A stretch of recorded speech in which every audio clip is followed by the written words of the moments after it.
Hello guys, എന്തൊക്കെയുണ്ട് വിശേഷം? സുഖല്ലേ?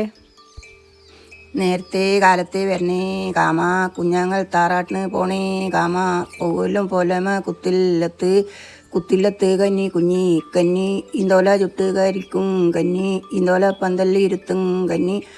ഗായ്സ്, ഇത് എൻ്റെ അമ്മ പാടിയ കാമൻ്റെ പാട്ടാണ്. അമ്മയുടെ തറവാട്ടിൽ അവർ കലാകാലങ്ങളായിട്ട് കാമന് വേണ്ടിയിട്ട് പാടുന്ന പാട്ടാണിത്. എന്നാൽ അച്ഛൻ്റെ വീട്ടിൽ കുറച്ചുകൂടി വ്യത്യാസമാണ്. അതുപോലെ തന്നെ കണ്ണൂർ അങ്ങോട്ട് വളപട്ടണം കഴിഞ്ഞ് അങ്ങോട്ട് പോയി കഴിഞ്ഞാൽ അവിടെയും ഈ നാട്ടുപാട്ടിൽ ചില വ്യത്യാസങ്ങളുണ്ട്. അപ്പോൾ നിങ്ങളുടെ നാട്ടിലെ കാമൻ്റെ പാട്ട് എങ്ങനെയാണ്? താഴെ ഒന്ന് കമൻറ്റ് ചെയ്യോ. ഇനി ഇതെല്ലാം കണ്ടുകൊണ്ട് ഇതെന്താണെന്ന് മനസ്സിലാവാതെ അന്തം വിട്ടിരിക്കുന്നവർക്ക് വേണ്ടി ഉത്തര മലബാറിലെ കാമനെക്കുറിച്ചും കാമപൂജയെക്കുറിച്ചും പൂരമഹോത്സവത്തെക്കുറിച്ചും അറിയാത്തവർക്കായി 2 വാക്ക്.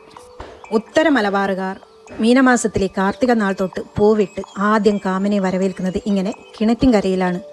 3 ദിവസം കിണറ്റിൻകരയിൽ പൂവിടും, അടുത്ത 3 ദിവസം മുറ്റത്ത് പൂവിടും, പിന്നെയുള്ള 3 ദിവസം അകത്ത് അല്ലെങ്കിൽ പടിഞ്ഞാറ്റേക്ക് നേരെയുള്ള മുറ്റത്ത്. ചിലർ വെറും പൂവ് മാത്രം ഇടും, ചിലർ ചാണകം കൊണ്ട് 5 കാമന്മാരെ ഉണ്ടാക്കും, ചിലർ മണ്ണ് കൊണ്ട് കാമനെ ഉണ്ടാക്കും. പക്ഷേ മണ്ണ് കൊണ്ടാണ് കാമനെ ഉണ്ടാക്കുന്നതെങ്കിൽ കാമനെ ആദ്യ ദിവസങ്ങളിൽ ഉണ്ടാക്കില്ല. പൂയം നാളിൽ മണ്ണ് കിളച്ച്, പറ്റുമെങ്കിൽ ചിതൽപ്പുറ്റിലെ മണ്ണ് തന്നെ കിളച്ചെടുത്ത് റെഡിയാക്കി വെച്ച് മകൻ നാളിലാണ് മണ്ണ് കൊണ്ടുള്ള കാമനെ ഉണ്ടാക്കുന്നത്. ഇങ്ങനെ പാലയുടെ ഇലയിലോ പ്ലാവിൻ്റെ ഇലയിലോ അല്ലെങ്കിൽ കാഞ്ഞിര ഇലയിലോ ആണ് കാമനെ ഉണ്ടാക്കാറ്.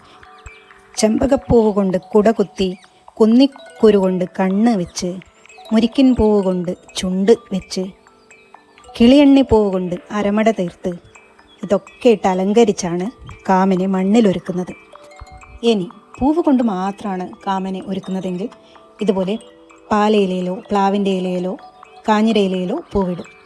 വീട്ടിലെ ഋതുമതികളാവാത്ത പെൺകുഞ്ഞുങ്ങളാണ് പൂവിടേണ്ടത്, ആൺകുട്ടികൾ ഇടാൻ പാടില്ല. പൂവിടുന്ന പെൺകുഞ്ഞുങ്ങളെ പൂരക്കുഞ്ഞി അല്ലെങ്കിൽ പൂരക്കുഞ്ഞുങ്ങൾ എന്ന് വിളിക്കും. അപ്പോൾ കാർത്തിക നാൾ തൊട്ട് പൂരം നാൾ വരെ നീളുന്ന ഈ ചടങ്ങിനോടനുബന്ധിച്ച് ഉത്തര മലബാറിലെ പല ക്ഷേത്രങ്ങളിലും ഉത്സവവും അതിനെ പൂരമഹോത്സവം എന്ന് വിളിക്കൂട്ടോ. പിന്നെ പൂരക്കളിയും ഉണ്ടാകും. പൂരം നാളിൽ പൂരക്കഞ്ഞി വയ്ക്കും, ഒപ്പം പൂരടയും ഉണ്ടാക്കും. ആ പൂരട എങ്ങനെ ഉണ്ടാക്കുന്നതെന്ന് നമുക്ക് കണ്ടാലോ. അപ്പം പൂരടയ്ക്ക് ആദ്യം വേണ്ടത് ഇലയാണ്. അത് സാധാരണ പ്ലാവിൻ്റെ ഇലയിലാണ് പൂരട ഉണ്ടാക്കുക. അപ്പോൾ പൂരക്കഞ്ഞിയും പൂരടയും കാമന് വേണ്ടിയിട്ട് ഉണ്ടാക്കുന്നതാണ്. ഒപ്പം നമ്മൾ 9ാം നാൾ കാമനെ യാത്രയാക്കുമ്പോൾ ഈ പൂരടയും കാമൻ്റെ പൂവിൻ്റെ ഉള്ളിൽ വെച്ചിട്ട് നമ്മൾ കാമനെ യാത്രയാക്കും. അതിനുവേണ്ടി നമുക്ക് ആദ്യം കുറച്ച് പ്ലാവിൻ്റെ ഇല പറിച്ചെടുക്കാം.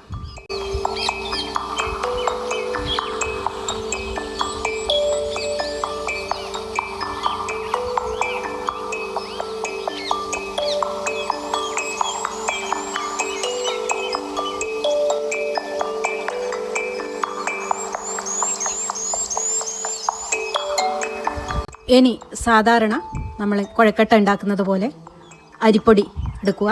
ഇടിയപ്പത്തിൻ്റെ അല്ലെങ്കിൽ കുഴക്കട്ടയുടെ പാകത്തിനുള്ള നൈസായിട്ട് പൊടിച്ച അരിയെടുത്ത് നമ്മളത് നന്നായിട്ട് കുഴക്കുക.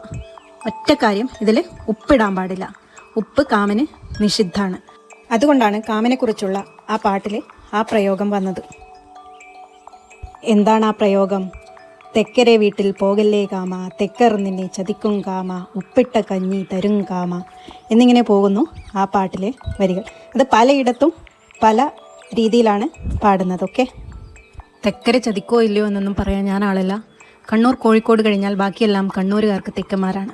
എന്നാൽ എറണാകുളത്തുകാർ പറയുന്നത് എറണാകുളം കഴിഞ്ഞ് അങ്ങോട്ടുള്ളവരൊക്കെ തെക്കന്മാരാണെന്നാണ്. തിരുവനന്തപുരത്തുകാർക്ക് തെക്കന്മാർ വേറെ ചിലരായിരിക്കാം. അപ്പോൾ തെക്കന്മാർ ചതിക്കുമോ ഇല്ലയോ? എന്തുകൊണ്ടായിരിക്കും ഇങ്ങനെ ഒരു പ്രയോഗം നമ്മുടെ നാട്ടുപാട്ടിലൊക്കെ വന്നത്? ആർക്കെങ്കിലും അറിയാമെങ്കിൽ ഒന്ന് കമൻറ്റ് ചെയ്യണേ. അതേസമയം എനിക്ക് തെക്കോട്ട് ചതിക്കാത്ത നല്ല സുഹൃത്തുക്കളുണ്ട് താനും. അപ്പോൾ തൽക്കാലം കാമനോട് തെക്കോട്ട് പോകണ്ട, അവരെ ഉപ്പിട്ട് തന്ന് ചതിക്കുമെന്നാണ് പറയുന്നത്. കാമന് ഉപ്പിട്ടാൽ അത് നിഷിദ്ധമാണ്. അപ്പോൾ കാമൻ്റെ കഥ എന്ന് പറഞ്ഞാൽ, ശിവൻ്റെ തൃക്കണ്ണുകൊണ്ട് ഭസ്മമായ കാമദേവനെ രതിദേവിയുടെ അപേക്ഷ പ്രകാരം പുനരുജ്ജീവിപ്പിച്ചപ്പോൾ ആ കാമദേവനെ വരവേൽക്കാനായി ഉത്തര മലബാറുകാർ നടത്തുന്ന ചടങ്ങാണ് ഈ പൂരോത്സവം. അപ്പോൾ കാമനെ 9 ദിവസം പൂജിച്ചതിന് ശേഷം ഈ പൂരട ചുട്ട് കാമദേവനെ വളരെ സങ്കടത്തോടു കൂടിയാണ് പൂരക്കുഞ്ഞുങ്ങൾ പ്ലാവിൻ ചുവട്ടിലോ പാലമരത്തിൻ്റെ ചുവട്ടിലേക്കോ രാത്രി നിലവിളക്കും ഈ പൂരടയും അരിയും കാമദേവനിട്ട ആ പൂക്കളും എല്ലാം എടുത്ത് യാത്രയാക്കുന്നത്. ചെറുപ്പത്തിലൊക്കെ ഞാനൊക്കെ കാമദേവനെ യാത്രയാക്കുമ്പോൾ കരഞ്ഞിട്ടുണ്ട്. കാരണം കുഞ്ഞുങ്ങൾക്ക് ഒരുപാട് ഇമ്പോർട്ടൻസ് കിട്ടുന്ന ഒരു ഉത്സവമാണിത്. അപ്പോൾ തന്നെ ആ 9 ദിവസം കൊണ്ട് നമുക്ക് വൈകാരികമായിട്ടുള്ള ഭയങ്കര അറ്റാച്ച്മെൻറ്റ് ഈ കാമദേവനുമായിട്ട് ഉണ്ടാവും. അപ്പോൾ 9 ദിവസം പൂരക്കുഞ്ഞുങ്ങളാകുമ്പോൾ കിട്ടുന്ന പരിഗണന, അത് കഴിഞ്ഞ് അത് കിട്ടില്ല എന്നുള്ള ഒരു തോന്നൽ, പിന്നെ കാമനെ കാണാൻ പറ്റില്ല എന്നുള്ള ചിന്ത, ഇതൊക്കെ കൊണ്ട് കാമനെ യാത്രയാക്കുമ്പോൾ മനസ്സിൽ വല്ലാത്തൊരു വിങ്ങലാണ്. ആ വിങ്ങലോട് കൂടിയാണ് ആ പാട്ട് ഞങ്ങൾ പാടിയിരുന്നത്. നേരത്തെ കാലത്തെ വരണേ കാമ, കുഞ്ഞാങ്ങത്താറാട്ടിന് പോണേ കാമ, ഇനിയത്തെ കൊല്ലവും വരണേ കാമ. അപ്പോൾ പൂരക്കുഞ്ഞുങ്ങളായ ഞങ്ങൾക്ക് പ്രണയം എന്താണെന്ന് പോലും അറിയാതിരുന്ന ആ പ്രായത്തിൽ ഉത്തര മലബാറിലെ കുഞ്ഞുങ്ങളുടെ ആദ്യത്തെ പ്രണയം കാമനോടും നമ്മുടെ ഉണ്ണിക്കണ്ണനോടും ഒക്കെ തന്നെയാണല്ലേ. അപ്പോൾ കണ്ടില്ലേ, അരി നന്നായിട്ട് ഉപ്പിടാതെ കുഴച്ച് ഇതുപോലെ തേങ്ങയും ശർക്കരയും കൂടി കൂട്ടിക്കുഴച്ച് നമ്മൾ പ്ലാവിൻ്റെ ഇലയിൽ വെച്ചിട്ട് പൊതിഞ്ഞ് അത് ആവിയിൽ വെക്കും. സാധാരണ എല്ലാവരും കുഴക്കട്ട ഉണ്ടാക്കുന്നത് പോലെ തന്നെയാണ്.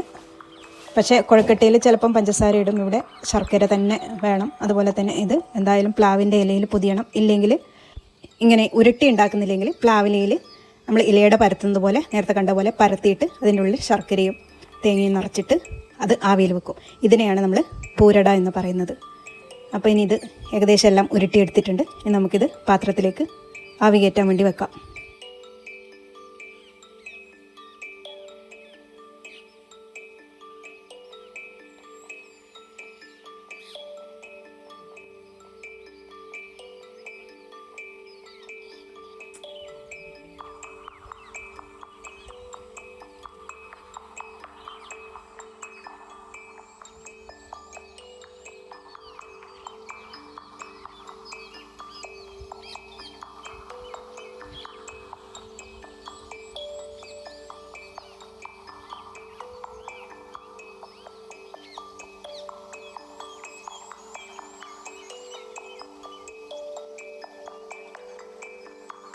ഇനി ഇത് നന്നായിട്ട് വേവിച്ചതിന് ശേഷം നമുക്ക് തുറന്ന് നോക്കാം.